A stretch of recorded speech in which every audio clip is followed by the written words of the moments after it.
Je vous salue fraternellement en Jésus-Christ et en ce jour, je voudrais une fois de plus partager la parole de Dieu avec vous. Et aujourd'hui, le Seigneur m'a mis à cœur de parler un petit peu, de faire avec vous un enseignement eschatologique, c'est-à-dire parler un peu sur le retour de Jésus-Christ. Et le texte qui va nous servir de base pour étayer ce thème se trouve dans l'évangile de Matthieu au chapitre 24. Et je lirai du verset 1er jusqu'au verset 14. Et après, nous allons essayer de commenter tout cela, par la grâce de Dieu, à l'aide du Saint-Esprit. Alors, il est dit au verset 1er, comme Jésus s'en allait au sortir du temple, ses disciples s'approchèrent pour lui en faire remarquer les constructions. Mais il leur dit, voyez-vous tout cela? Je vous le dis en vérité, il ne restera pas ici pierre sur pierre qui ne soit renversée. Au verset 3, il est dit, il s'assit sur la montagne des Oliviers et les disciples vinrent en particulier lui faire cette question. Dis-nous quand cela arrivera-t-il et quel sera le signe de ton avènement et de la fin du monde? Jésus leur répondit, prenez garde que personne ne vous séduise, car plusieurs viendront sous mon nom, disant c'est moi qui suis le Christ, et ils séduiront beaucoup de gens. Vous entendrez parler de bruit de guerre, de bruit et de guerre et de bruit de guerre plus précisément. Gardez-vous d'être troublés, car il faut que ces choses arrivent, mais ce ne sera pas encore la fin. Une nation s'élèvera contre une nation, un royaume contre un royaume, et il y aura en divers lieux des famines et des tremblements de terre. Tout cela ne sera que le commencement des douleurs. Alors on vous livrera au tourment et l'on vous fera mourir et vous serez haïs de toutes les nations à cause de mon nom. Alors aussi plusieurs succomberont et ils se trahiront, se haïront les uns les autres. Plusieurs faux prophètes s'élèveront et ils séduiront beaucoup de gens. Et parce que l'iniquité sera accrue, la charité du plus grand nombre se refroidira. Mais celui qui persévérera jusqu'à la fin sera sauvé. Cette bonne nouvelle du royaume sera prêchée dans le monde entier pour servir de témoignage à toutes les nations, alors viendra la fin. Je dis amen à ce récit.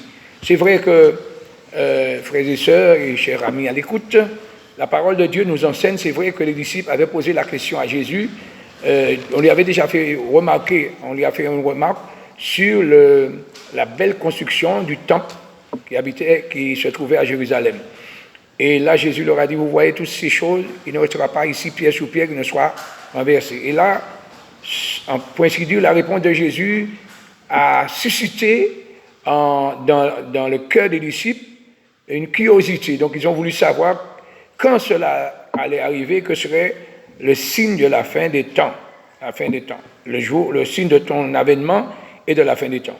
Et là, Jésus va leur donner un certain nombre de signes qui devront s'accomplir, et ce sont des signes annonciateurs du retour de Jésus. Alors, première chose que le Seigneur leur dit, au verset 4, il leur répondit, prenez garde à vous-même.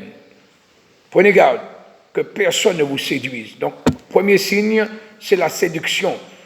Si on nous dit de prendre garde, c'est parce qu'il y a danger. Que nous ne soyons pas séduits. Parce que pourquoi? Il est dit, car plusieurs viendront sous mon nom, disait Jésus, et disant, c'est moi qui suis le Christ, et que feront plutôt ces gens-là? Ils séduiront beaucoup de gens. Pas un petit nombre, mais beaucoup. Voilà. Et il leur a dit aussi, vous allez entendre parler de guerre, de bruit de guerre, mais il nous dit, ce que j'aime avec la parole de Dieu, c'est pas simplement, il donne les signes, mais il donne aussi l'attitude que l'enfant de Dieu doit avoir. Gardez-vous d'être troublés par ces événements-là. Voilà, cela doit arriver pour annoncer le retour de Jésus, mais gardez-vous d'être troublés, car il faut que ces choses arrivent. Donc on ne peut pas passer outre. Mais ce ne sera pas encore la fin. Alors quand Jésus disait ça, nous étions au 1er siècle de notre ère. Maintenant, nous sommes au 21e. Donc combien de guerres, combien de bruits de guerre, combien d'événements cataclysmiques qui se sont produites, et toutes ces choses n'étaient que les commencements de douleur. Mais au fur et à mesure, le temps approche. Parce que du 1er siècle, nous sommes passés au 21e. Voilà, et il y a eu des signes pendant tous ces siècles. Une nation se lèvera contre une nation, un royaume contre un royaume, et il y aura en divers lieux des famines et des tremblements de terre. Et comme je l'ai dit, tout cela, disait Jésus, sera que les commencements de douleur. Alors on vous livrera au tourment, et l'on vous fera mourir, et vous serez haïs de toutes les nations à cause de mon nom. Voilà un signe très, très parlant. Être haï de toutes les nations. Au fur et à mesure, et nous constatons, ça a été déjà dans pas mal de pays où l'évangile n'est pas le bienvenu, donc les chrétiens sont persécutés. Mais aujourd'hui, on voit qu'au fur et à mesure, la haine contre les chrétiens, les enfants de Dieu, monte en puissance. Vous serez haïs, on vous fera mourir, certains d'entre vous, à cause de mon nom. C'est ça, à cause du nom de Jésus. Et à cause de ces choses-là, ces événements-là, ces signes-là, ces difficultés, ces épreuves, ces tribulations, Jésus dit, le résultat, c'est que aussi plusieurs succomberont. Alors j'aimerais souligner ce mot-là. Plusieurs vont succomber. Et pourquoi plusieurs vont succomber? Parce que il va y avoir des moments difficiles. Le Seigneur nous avait déjà dit dans les derniers jours, il y aurait eu des temps difficiles. Et je crois que nous sommes cette génération qui voyons l'accomplissement de ces choses. Donc il y a des temps difficiles, frères et sœurs. Nous les constatons, la Bible le dit, mais nous vivons ces choses. Alors plusieurs, la conséquence de toutes ces choses, vont donner que plusieurs vont succomber et se trahiront, se haïront. Et quand il parle de plusieurs, il parle de ceux qui croyaient en Dieu d'abord, avant, au départ, et qui maintenant vont succomber à cause de ces choses. Plusieurs faux prophètes s'élèveront et ils séduiront beaucoup. Alors déjà, nous avons dans le premier temps plusieurs qui vont succomber et maintenant beaucoup qui vont être séduits. Et c'est pourquoi qu'au verset 4, Jésus avait dit « Prenez garde ». Parce que voilà des choses qui risquent d'arriver. Et ça nous concerne, frères et sœurs, dans ce temps où nous sommes. Plusieurs risquent de succomber, de tomber dans la haine, dans la trahison. Et il dit, et plusieurs aussi seront séduits. Parce que plusieurs faux prophètes, plusieurs faux docteurs vont venir et sont venus déjà en pignon sur rue pour séduire beaucoup de gens. Et à cause de tout ça, il est dit, et parce que l'iniquité c'est le contraire de l'équité. Tout ce qui n'est pas juste, tout ce qui n'est pas qui n'est pas selon l'éthique biblique, selon qui n'est pas conforme à la vérité énoncée et annoncée même dans la parole de Dieu, ça fait partie de l'iniquité. Toutes ces choses, ces habitudes, ces tendances, ces lois qu'on nous propose, des choses qui sont contraires à la parole de Dieu, ça parle de l'iniquité. Et parce que l'iniquité se sera accrue, eh bien l'amour, il est dit charité, mais entendez par charité, l'amour du plus grand nombre se refroidira. Alors j'aimerais que nous nous arrêtons un petit peu sur ces différents mots. Dans un premier temps, nous avons vu au verset 10, plusieurs vont succomber. Et plus bas, au verset 12, il est dit, au verset 11, il est dit, beaucoup seront séduits. Et puis là, au verset 12, il est dit, à cause de l'iniquité qui se sera accrue, qui va prendre de l'ampleur, l'amour du plus grand nombre. Donc on voit ça monte en plusieurs, beaucoup, et maintenant un plus grand nombre se refroidira. Voilà les résultats que va donner toutes ces séries de signes, séduction, tremblement de terre, famine, persécution, assassinat, tout ça à cause du nom de Jésus, la haine, tout ça, vont faire que le résultat va donner que plusieurs, beaucoup et un plus grand nombre, leur amour vont se refroidir. Mais là, au verset 13, il est dit, mais ça devient personnel, c'est au singulier. Mais celui, il aurait pu dire ceux, mais il dit celui qui persévérera jusqu'à la fin sera sauvé. Celui qui va garder les yeux fixés sur Jésus, sa foi dans la parole de Dieu, qui va s'appuyer sur le Seigneur, c'est celui-là qui sera sauvé. Donc vous voyez, ce n'est pas parce qu'un grand nombre se retire du Seigneur ou bien se refroidissent, ou bien encore se trahissent, se haïssent, que automatiquement tous doivent faire comme. Et le Seigneur nous dit, celui qui persévérera jusqu'à la fin sera sauvé. Et voilà un signe aussi qui nous montre que cela nous concerne, parce que nous sommes la génération où l'Évangile est annoncé de diverses manières dans le monde entier. Il faut que cette bonne nouvelle soit prêchée dans le monde entier. Quelle est cette bonne nouvelle? Si ce n'est que, c'est vrai, il y a des difficultés, mais Jésus est encore le sauveur du monde. Il est encore là, la porte de la grâce est encore ouverte, et l'évangile, et je bénis Dieu parce que moi-même, cette vidéo que je fais est un moyen aussi pour proclamer l'évangile, pour dire aux gens, c'est vrai qu'il y a des difficultés, les choses annoncées à l'avance s'accomplissent sous nos yeux, mais nous devons ne pas nous laisser troubler par ces choses. Nous, croyants, nous devons encore répandre la bonne nouvelle de Christ. Alléluia. Cette bonne nouvelle sera prêchée dans le monde entier pour servir de témoignage. Pourquoi? Pour que personne, et je dirais en l'occurrence, toi qui m'écoutes aujourd'hui, qui écoutes cette parole, tu ne pourras pas avoir d'excuses pour dire, moi, je ne savais pas qu'il fallait me repentir, qu'il y avait une bonne nouvelle, que Jésus est venu pour sauver les hommes. Aujourd'hui, c'est encore un jour de grâce. Et pour nous qui avons déjà donné notre vie au Seigneur, nous devons rester attachés à la grâce de Dieu. Cette bonne nouvelle sera prêchée pour que tout le monde puisse comprendre que le salut, le fait d'être sauvé de la colère à venir, parce qu'il y a une colère qui vient, c'est la colère de Dieu. Et la colère de Dieu s'abattra sur un monde qui devient de plus en plus rebelle et insensible à la voix de Dieu, qui vont aimer leur plaisir plus que Dieu. Donc Dieu finira par sanctionner. Et dans l'Apocalypse, il nous est parlé de 21 jugements qui doivent successivement tomber sur un monde qui va devenir de plus en plus rebelle, hostile à l'Évangile. Mais en attendant, pendant que la porte de la grâce est ouverte, pendant que nous avons la liberté, le Seigneur dit, il faut que cette bonne nouvelle sera annoncée, prêchée dans le monde entier pour servir de témoignage, pour dire aux gens que Jésus sauve aujourd'hui. Et aujourd'hui même, toi qui écoutes ce message, tu as la possibilité de te repentir pour te mettre en sécurité par rapport au jugement à venir, par rapport à la colère de Dieu qui va venir sur le monde. Alléluia. Donc, pour servir de témoignage, pour que personne ne puisse dire, personne n'est venu me dire qu'il fallait me repentir. Personne ne m'a dit qu'il fallait changer de vie.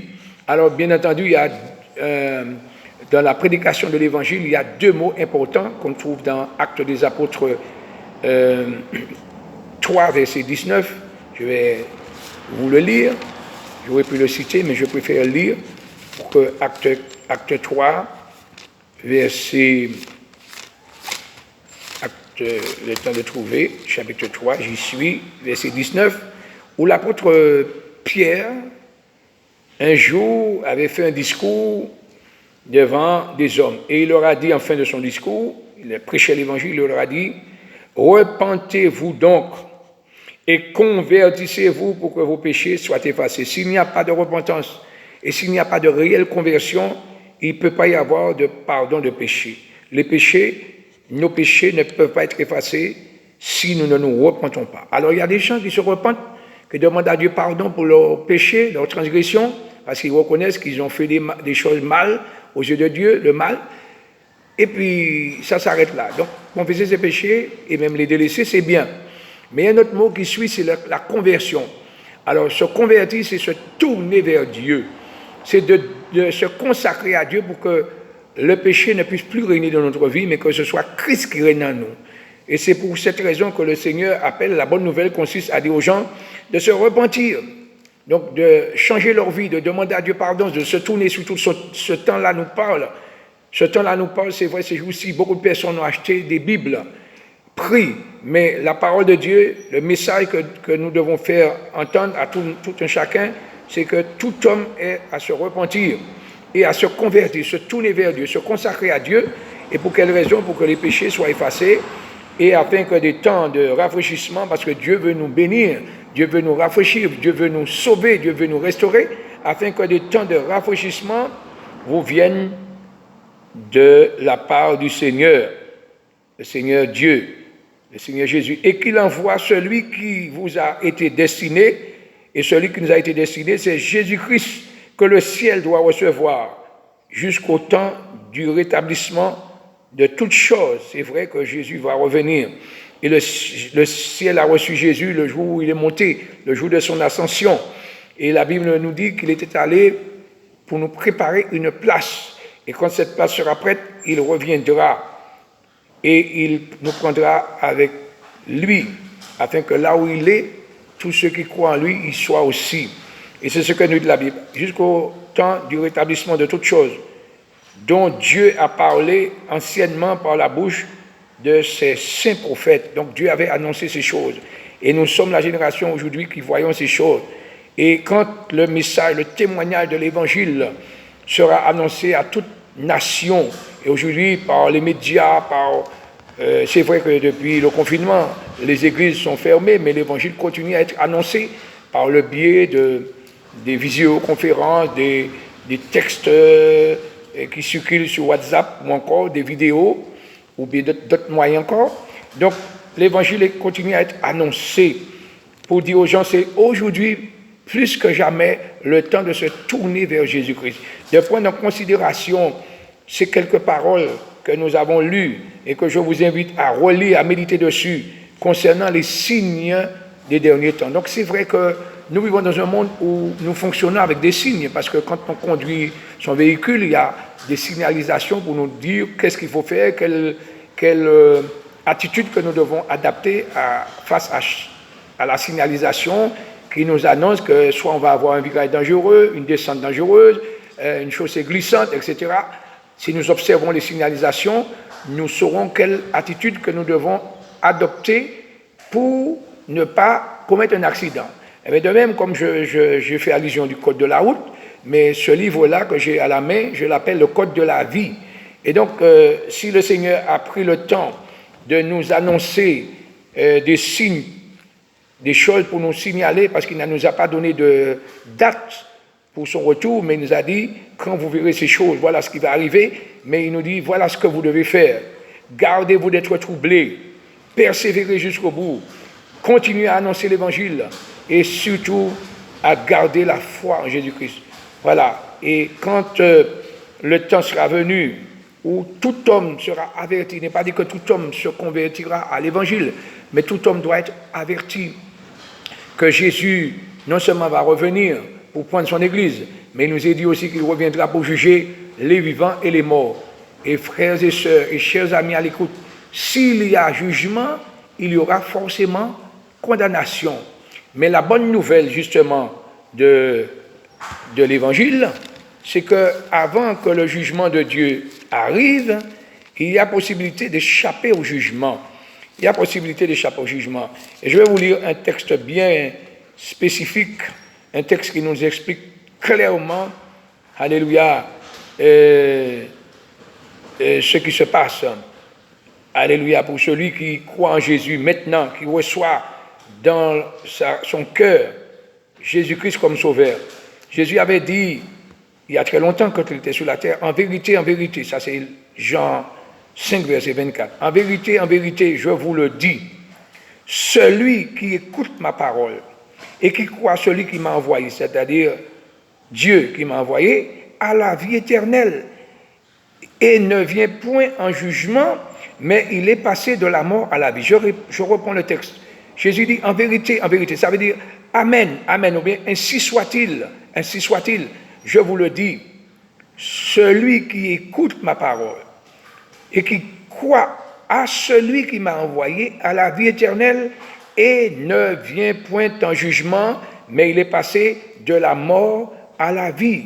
Voilà pourquoi il est dit cette bonne nouvelle doit être prêchée dans le monde entier avant que ne vienne la fin. Pourquoi? Pour que tous ceux qui prennent la parole de Dieu au sérieux, tous ceux qui croient que l'évangile c'est la vérité, puissent adhérer au message de la grâce, puissent venir à Jésus-Christ qui fait grâce aujourd'hui parce qu'il est l'avocat. Demain, il va changer de fonction. Il ne sera plus un avocat, il sera un juge. Mais pour l'instant, il est l'avocat. Et c'est lui qui plaide notre cause devant le Seigneur, l'Éternel, le Dieu, le Père éternel. Et voilà que celui qui croit en Jésus, eh bien, non seulement il ne vient point en jugement, mais il est passé de la mort à la vie. et de la puissance de Satan à Dieu. Voilà pourquoi la repentance et la conversion est capitale. Je vais voir avec vous un dernier texte. Cela se trouve dans l'épître, la première épître de Thessaloniciens, chapitre 1er, première épître de Thessaloniciens, chapitre 1er, et au verset 9. C'est le témoignage de l'apôtre Paul, qui était l'apôtre des païens, qui a été choisi par Dieu pour aller parmi les nations de son vivant pour prêcher l'évangile. Et voilà qu'il est allé prêcher l'évangile avec ses compagnons à Thessalonique. Et là, les Thessaloniciens ont reçu le message de la grâce, la bonne nouvelle, et ils se sont convertis à Dieu. En 3 semaines d'évangélisation, il y a eu beaucoup de personnes qui se sont tournées vers Dieu par la prédication que Paul leur avait apportée. Les prédications, parce qu'il a prêché à plusieurs reprises pendant 3 semaines. Et là, il rend témoignage de comment ils ont reçu ce message, cette bonne nouvelle. Il dit, on raconte à notre sujet, donc au sujet des apôtres, quel accès nous avons eu auprès de vous et comment vous vous êtes convertis à Dieu. Ces gens-là, ces Thessaloniciens-là, ces hommes et ces femmes, ils ne se sont pas convertis à la religion, mais ils se sont convertis à Dieu. C'est-à-dire, ils se sont tournés vers Dieu en abandonnant les idoles pour servir le Dieu vivant et vrai. Voilà une véritable conversion. C'est se tourner vers Dieu en abandonnant les idoles. Et les idoles, aujourd'hui, ce n'est pas forcément les statues, mais c'est la chose qui prend la première place dans le cœur de chaque individu et qui l'empêche de suivre Jésus, de marcher avec Jésus. Et c'est exactement ce que les Thessaloniciens ont fait. Ils se sont convertis à Dieu en abandonnant les idoles pour servir le Dieu vivant et vrai.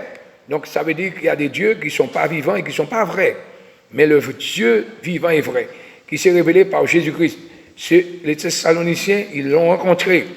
Et pour attendre des cieux son Fils, et son Fils, le Fils du Dieu vivant et vrai, c'est Jésus-Christ qui l'a ressuscité des morts. Jésus qui nous délivre de la colère à venir. C'est ce que je vous disais au préalable. Il y a une colère qui vient.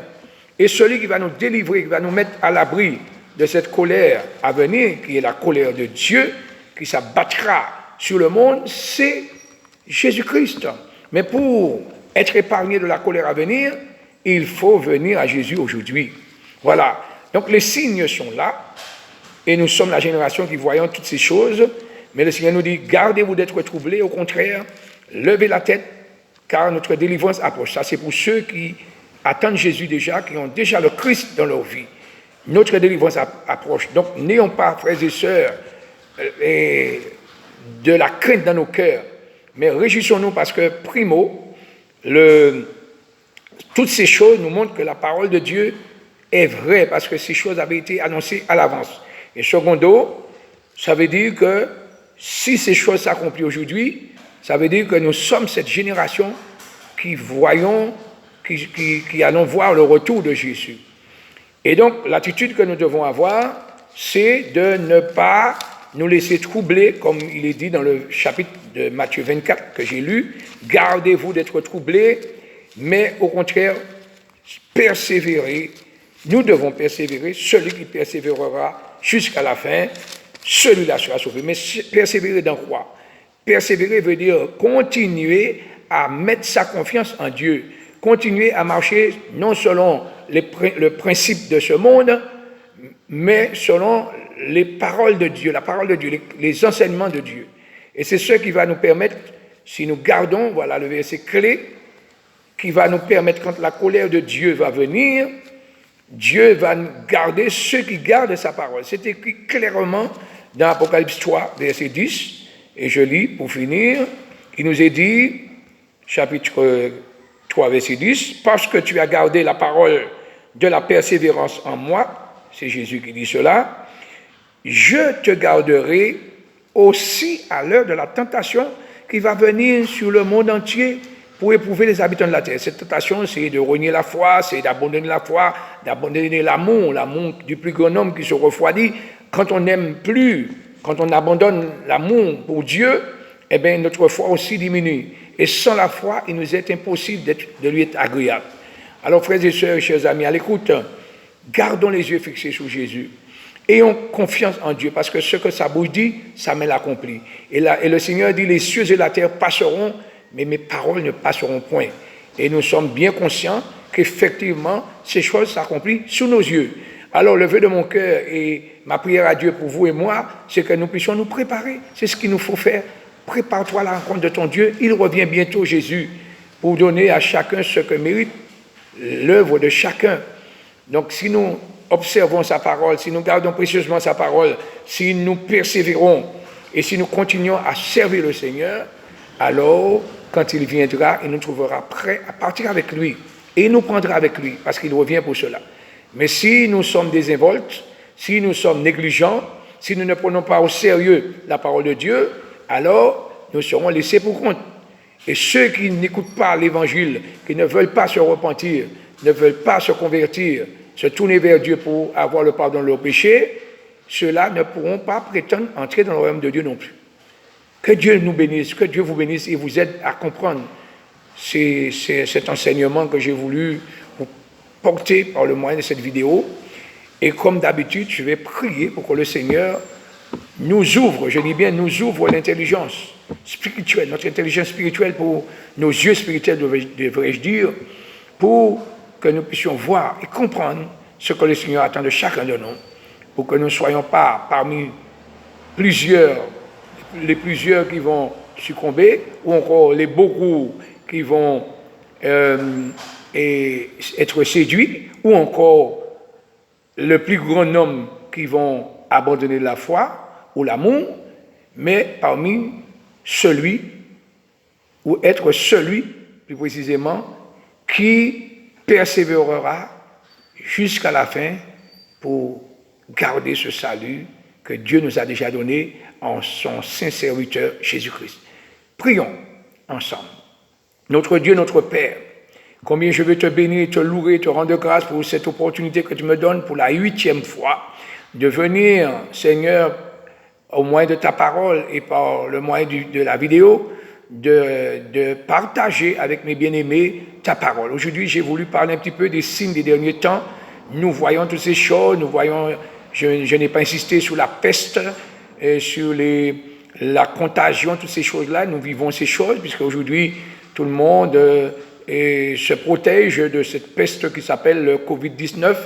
Mais il y a d'autres choses qui vont venir, il y en a d'autres qui sont déjà passées.